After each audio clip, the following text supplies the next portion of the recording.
Krystal, what are you taking a look at? Well, guys, today, in an unusual nationwide coordinated action, legislators in 7 different states are introducing a raft of legislation that is aimed at taxing the rich. The Washington Post has the story. The headline is, "Billionaires in blue states face coordinated wealth tax bills. Some measures are based on Senator Elizabeth Warren's proposals to make the super rich pay more." And the article details a range of ideas from a wealth tax in California, which would levy a 1.5% tax on assets over $1 billion. Pretty modest proposal, in my opinion, to proposals in Connecticut, Hawaii, Maryland, and New York that would increase capital gains taxes. They've also documented here efforts that would expand the estate tax in order to curb the extraordinary transfers of intergenerational wealth, which have increasingly locked us into a rigid class system. Now, each of these ideas has its own pluses and minuses, but all are wildly popular with the American people. An article a couple of years back summed up the research on this matter quite well. Quote, "Most Americans want the rich to pay higher taxes, according to every poll everywhere." They cite polls showing a Warren-style wealth tax proposal with 77% support among Democrats and a majority 53% support even among Republicans. One specific idea to tax wealth over $50 million at 2%, much more than what's being proposed in California. That clocked in at 74% support overall. Even more aggressive proposals, things like lifting the top tax rate to 70%, enjoys about 60% support overall. Taxing the rich is so popular that even a majority of millionaires supported taxing millionaires more. But we did manage to identify one demographic which was adamantly opposed no matter which proposal was tested.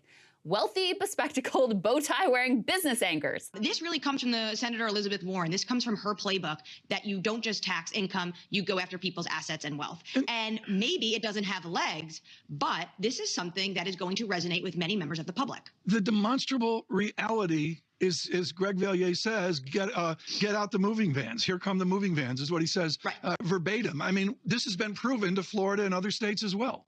Florida, Arizona, there has been, you see an exodus at times of people from these very high taxed cities. Think about those living in New York City. You pay federal, you pay state, you pay city tax. You have incredibly high rents. And then with inflation on top of that, and you compound that with the fact that you can, for most people, start to work more remotely at home. We obviously saw that exodus to Florida, and potentially if there's a wealth tax, it'll continue. I know you're laughing. No, I walked by Pharaoh's desk the other day. We never talk. I walk by his desk once a year, and he's got a map of Texas out on the desk. I tell this story to everyone. I remember when I was moving over here 7, 8 years ago, and the accountant said they'd give me a call. Bloomberg offers great service to relocate, so I take this call with the accountant. I'm thinking, I'm going to be paying lower taxes in America. This will be great. That's a canard. Gets on the phone and says, federal income tax will be X. I'm thinking, fantastic. So down from where I was in the UK, and they said, no, we're not done. And then they started going state, city. I was like, what are you talking about? This is so important.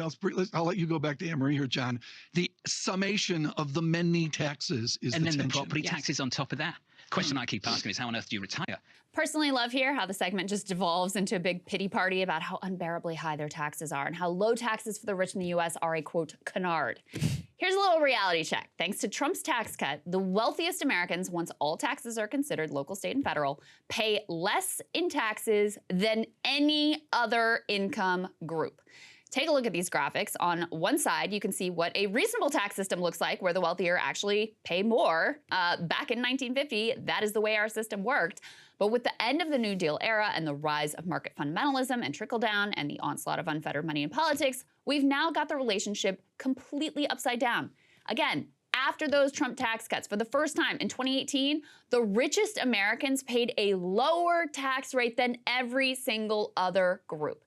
Think about how disgusting that is. They have rigged the system so much that a waitress earning a tipped minimum wage of, let's say, $3 an hour has to pay more in tax than literal billionaires. And yet these fools are out here on TV crying about how unfair it all is to the wealthy. Let me give you a couple more stats in our little reality check moment here. The pandemic has ushered in an even more shocking era of wealth hoarding. 2/3 of all new wealth created globally since the start of COVID went to the top 1%. So 66% of all new wealth went to just 1% of people. Meanwhile, right here in the US, the number of people putting off medical care because they can't afford it reached a record all-time high in 2022. It spiked 12 percentage points in a single year. 38% of Americans are putting off basic medical care because of cost, and a majority of these said that the care that they needed was for at least a somewhat serious condition. And we wonder why we're all sicker and dying earlier. But go ahead and cry more about some incredibly modest proposals to tax the rich just a little bit more. Cry and threaten to move to another state where they'll allow the plutocrat class to fully run the show exactly as you want it. Although I do have to say, much as I find these people's worldview disgusting and greedy, the rich really do have a track record of relocating their wealth from state to state for tax avoidance purposes. So their crybaby threats to take their money and go elsewhere, they're not idle. California, New York, Illinois, comparatively higher tax locales, they've all been losing population to places like Florida, Arizona, and Texas. Plenty of wealthy New Yorkers spend just enough days in Florida to technically reside in that state. Now, that's not to say these statewide efforts are not a worthy endeavor, but they're no substitute for better tax policy at the federal level. Insanely, Republicans right now are pushing in the complete opposite direction with a so-called fair tax proposal that would guarantee a regressive tax system with the wealthiest paying the least and the poorest paying the most. A vote on this monstrosity was one of the demands of the McCarthy Tea Party 2.0 holdouts. The bill proposes to eliminate the income tax in favor of a national sales tax, and it would dramatically hike the price of everything from groceries to prescription drugs. Sounds awesome, right? You know how expensive everything is right now? How'd you like to pay like 20% more on everything? What's more, since the poorest must spend a much higher percentage of their income on things like groceries, the tax is inherently regressive, codifying into place a thoroughly backward system whereby the rich are guaranteed to pay next to nothing in comparison to their income and the poor take it on the chin. As for the Democrats, they failed miserably while they were in control. They let the Trump tax cuts stand. They did nothing on capital gains or wealth taxes or estate taxes. Just as Joe Biden famously promised, nothing fundamentally changed. And now two of the primary villains in guaranteeing the disgusting status quo remains, Kyrsten Sinema and Joe Manchin, are literally high-fiving in Davos. Bottom line, our bow-tied friends over at Bloomberg can probably rest easy. The politicians they bought still have their back. Love these little moments, you know? Love these little moments when they... Hey guys, ready or not, 2024 is fully upon us now, and Sagar and I have been brainstorming ways that we can really up our game for this critical election. Yeah, we rely on our premium subs to expand our coverage, to add staff, to upgrade the studio. We just want to give you the best independent coverage of this election, which is possible. So if you can help us out, become a premium subscriber today, breakingpoints.com, or the link is down here in the description video. It really means the world to us, and if you like what we're all about, this is the best possible way to keep us 100% independent, working only for you.